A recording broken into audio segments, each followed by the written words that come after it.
एक बार भगवान विष्णु जी शेषनाग पर बैठे बैठे बोर हो गए और उन्होंने धरती पर घूमने का विचार मन में किया। वैसे भी कई साल बीत गए थे। धरती पर आए और वह अपनी यात्रा की तैयारी में लग गए। स्वामी को तैयार होता देखकर लक्ष्मी माँ ने पूछा, आज सुबह सुबह कहाँ जाने की तैयारी हो रही है? विष्णु जी ने कहा, हे लक्ष्मी, मैं धरती लोक पर घूमने जा रहा हूँ। तो कुछ सोचकर लक्ष्मी माँ ने कहा, हे देव, क्या मैं भी आपके साथ चल सकती हूँ? भगवान विष्णु ने 2 पल सोचा, फिर कहा, एक शर्त पर तुम मेरे साथ चल सकती हो। तुम धरती पर पहुंचकर उत्तर दिशा की ओर बिल्कुल मत देखना। इसके साथ ही माता लक्ष्मी ने हाँ कह के अपनी मनवा ली और सुबह सुबह माँ लक्ष्मी और भगवान विष्णु धरती पर पहुंच गए। अभी सूर्य देवता निकल रहे थे। रात बरसात होकर हटी थी। चारों ओर हरियाली ही हरियाली थी। उस समय चारों ओर बहुत शांति थी और धरती बहुत ही सुंदर दिख रही थी और माँ लक्ष्मी मुग्ध होकर धरती को देख रही थी और भूल गई कि पति को क्या वचन देकर आई हैं और चारों ओर देखते हुए कब उत्तर दिशा की ओर देखने लगी पता ही नहीं चला। उत्तर दिशा में माँ लक्ष्मी को एक बहुत ही सुंदर बगीचा नजर आया और उस तरफ से भीनी भीनी खुशबू आ रही थी और बहुत ही सुंदर सुंदर फूल खिले थे। यह एक फूलों का खेत था और माँ लक्ष्मी बिना सोचे समझे उस खेत में गई और एक सुंदर सा फूल तोड़ लाई। लेकिन ये क्या, जब माँ लक्ष्मी भगवान विष्णु के पास वापस आई तो भगवान विष्णु की आंखों में आंसू थे और भगवान विष्णु ने माँ लक्ष्मी को कहा कि कभी भी किसी से बिना पूछे उसका कुछ भी नहीं लेना चाहिए और साथ ही अपना वचन भी याद दिलाया। माँ लक्ष्मी को अपनी भूल का पता चला तो उन्होंने भगवान विष्णु से इस भूल की माफ़ी मांगी। तो भगवान विष्णु ने कहा कि जो तुमने जो भूल की है उसकी सज़ा तो तुम्हें ज़रूर मिलेगी। जिस माली के खेत से तुमने बिना पूछे फूल तोड़ा है यह एक प्रकार की चोरी है। इसलिए अब तुम 3 साल तक माली के घर नौकर बनकर रहो। उसके बाद मैं तुम्हें बैकुंठ में वापस बुलाऊंगा। माँ लक्ष्मी ने चुपचाप सर झुकाकर हाँ कर दी और माँ लक्ष्मी एक गरीब औरत का रूप धारण करके उस खेत के मालिक के घर गई।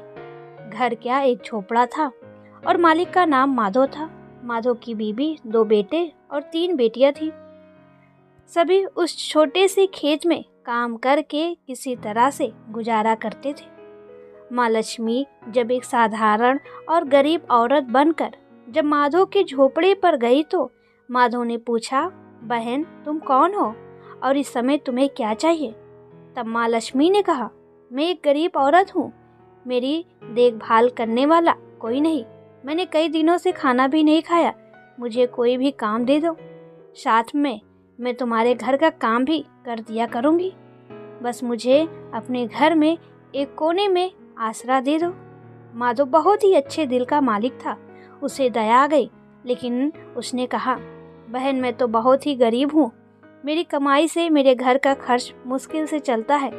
लेकिन अगर मेरी 3 की जगह 4 बेटियाँ होती तो भी मुझे गुजारा करना था। अगर तुम मेरी बेटी बनकर जैसा रूखा सूखा हम खाते हैं उसमें खुश रह सकती हो तो बेटी अंदर आ जाओ। माधव ने माँ लक्ष्मी को अपने झोपड़े में शरण दे दी और माँ लक्ष्मी 3 साल उस माधव के घर पर नौकरानी बनकर रही। जिस दिन माँ लक्ष्मी माधव के घर आई थी उसके दूसरे दिन ही माधव को इतनी आमदनी हुई फूलों से कि शाम को एक गाय खरीद ली। फिर धीरे धीरे माधव ने काफ़ी ज़मीन खरीद ली और सब ने अच्छे अच्छे कपड़े भी बनवा लिए और फिर एक बड़ा पक्का घर भी बनवा लिया।